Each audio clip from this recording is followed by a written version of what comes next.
विकास चौधरी।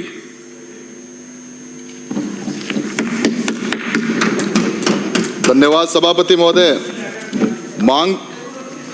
मांग संख्या 39 नगरीय विकास एवं आवासन और मांग संख्या 40 स्वायत्त शासन पर चर्चा के लिए मुझे आपने अवसर दिया, उसके लिए मैं आपका आभार प्रकट करता हूं। मैं धन्यवाद देता हूं हमारे नेता प्रतिपक्ष आदरणीय जूली साहब का, जो हर विषय पे हमें यहाँ अपनी बात रखने का अवसर प्रदान करते हैं।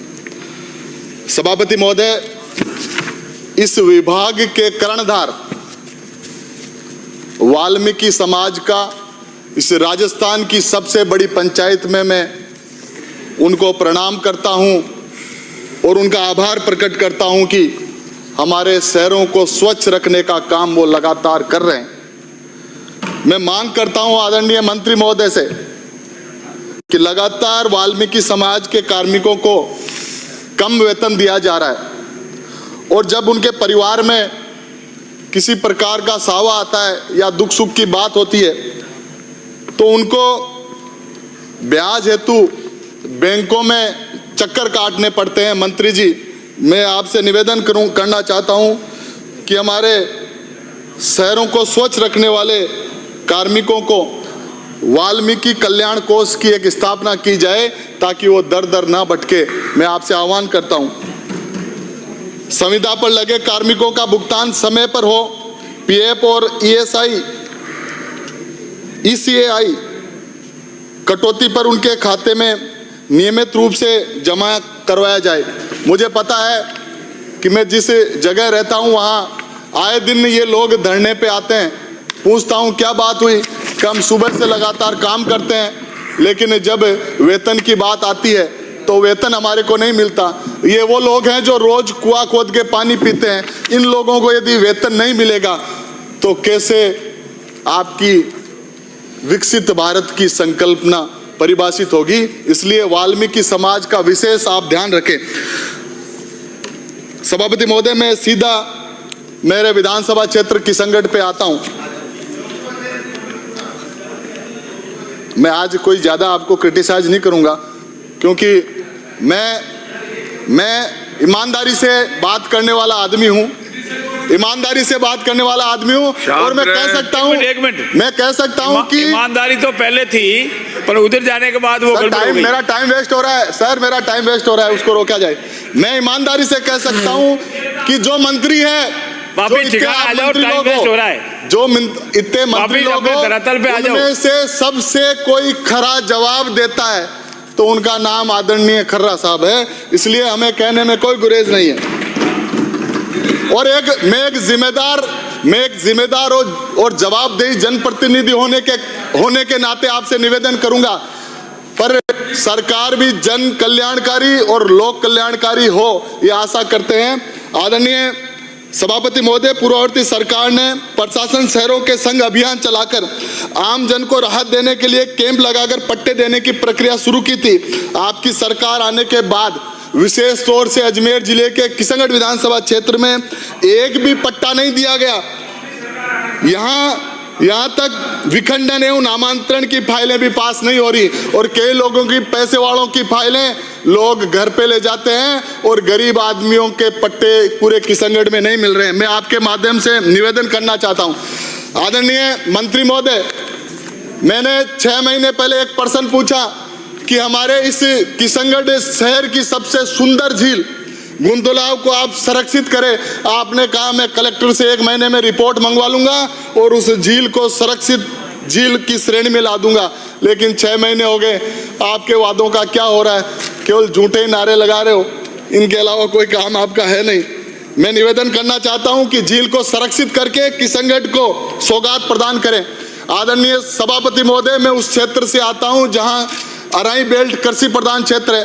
रोज आगजनी हो जाती है। मैंने पिछली बार भी फायर ब्रिगेड की वहां आपसे मांग की।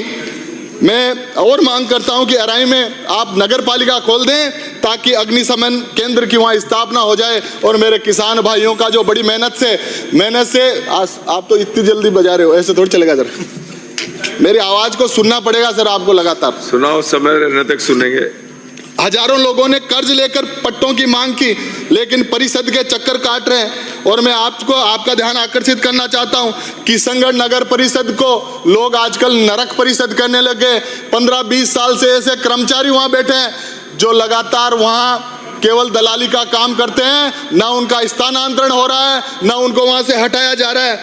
मैं आपसे मांग करता हूं कि सिटी बस चले। हमारा रेलवे स्टेशन और बस स्टैंड दूरी पे है, तो एक सिटी बस की भी आपसे मांग करता हूं। रात को हमारे किशनगढ़ वासियों को बड़ी तकलीफ होती है, सफाई व्यवस्था चरमराई हुई है, उस पर भी आपका ध्यान आकर्षित करना चाहता हूं। नगर परिषद किशनगढ़ के गांधीनगर क्षेत्र की लाइफलाइन सराणा रोड का चौड़ाई और डामरीकरण करें, उसको रोक रखा है। किन्हीं कारणों से आप पता करें।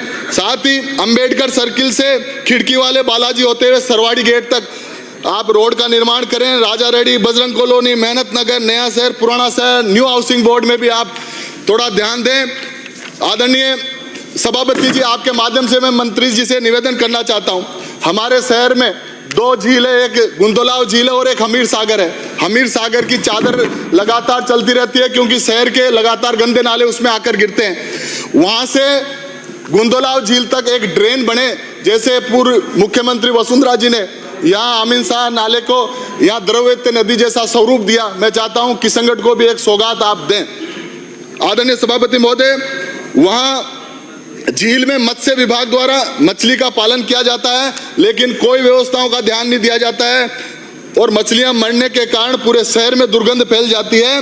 इसलिए मैं मांग करता हूं कि वाटर ट्रीटमेंट प्लांट बनाकर आप हमारा सहयोग करें, चाहे आप उद्योग विभाग से इसकी स्वीकृति लें, अतिशीघ्र आप इस पे हमारे को सहयोग करें। आदरणीय सभापति महोदय, कल चिकित्सा पर हमने बात रखी और एक स्वस्थ नौजवान तब रह सकता है जब उसको खेलने के लिए मल्टी स्पोर्ट्स कॉम्प्लेक्स मिले, उसको खेल ग्राउंड मिले। आपके क्षेत्र में, नगर परिषद के क्षेत्र में शानदार जगह है, उसको आप एक स्टेडियम का रूप लें, चाहे खेल विभाग से उसका सहयोग लें। मैं निवेदन करना चाहता हूं ताकि हमारा शरीर स्वस्थ रह सके। आदरणीय सभापति महोदय, अर्बन इलेक्ट्रॉनिक सेस आजकल लगातार हमारे किशनगढ़ नगर में लाइटें बंद रहती है। विभाग कहता है कि ये पीडब्ल्यूडी का काम है, पीडब्ल्यूडी कहता है कि ये यूडीएस का काम है, और लगातार लाइट बंद रहती है, मुख्य मार्ग की लाइटें बंद रहती है। आप इस ओर ध्यान दें। आदरणीय सभापति महोदय, ईओ आरओ आयुक्त का कैडर विस्तारण सशक्तिकरण समयबद्ध किया जाना चाहिए ताकि बढ़ती निकायों की संख्या, आज लगभग 300 निकाय हमारे पूरे राजस्थान में है, उक्त पद पर पदस्थापन हो सके, जनता के काम को शीघ्रता से निभाया जा सके, प्रभावी तरीके से उनका निस्तारण हो सके, जनता को राहत मिल सके। वर्तमान में अतिरिक्त चार्ज के भरोसे निकाय चलाने की केवल खानापूर्ति हो रही है और कई पर तो एसीबी के केस चल रहे हैं, लेकिन फिर भी आपने वहां नियुक्ति दे रखी है, उस पर विशेष तौर से आप ध्यान रखें। आदरणीय सभापति महोदय, आपके माध्यम से मंत्री जी को मैं कहना चाहता हूं, आदरणीय सभापति महोदय, मास्टर प्लान के नाम से किसानों को लगातार परेशान किया जा रहा है। मास्टर प्लान बनाते समय प्राधिकरण द्वारा भूमि के स्वामी को सूचित किए बिना ही भूमि का उपयोग सुविधा क्षेत्र या अन्य उपयोग में रख लिया जाता है एवं सरकारी भूमियों पर भूमाफियाओं द्वारा कब्जा कर लिया जाता है, जिससे आगे जाकर राजस्व जमा कर नियमित कर दिया जाता है। ऐसे भी बहुत केस इस प्रदेश में आ रहे हैं। मैं आपके माध्यम से, स्टेट फाइनेंस में शहरी निकायों की हिस्सेदारी कम है, जिससे बेसिक कार्य, सड़क सफाई, लाइट, सौंदर्यीकरण का काम इनमें से नहीं हो रहे हैं। मैं आपके माध्यम से मंत्री जी से निवेदन करना चाहता हूं, बस 20 मिनट में अपनी बात खत्म कर रहा हूं, 20 सेकंड में। अजमेर जिले के पुष्कर में वरिष्ठ अधिवक्ता पुरुषोत्तम जाखेटिया की कातिलाना हमले में आज सुबह उनकी मृत्यु हो गई। पूरे अधिवक्ता संघ भय में है, धरने पे है। नहीं होगा आपके माध्यम से अंकित नहीं होगा। बैठिए आप। श्रीमती शोभा चौहान।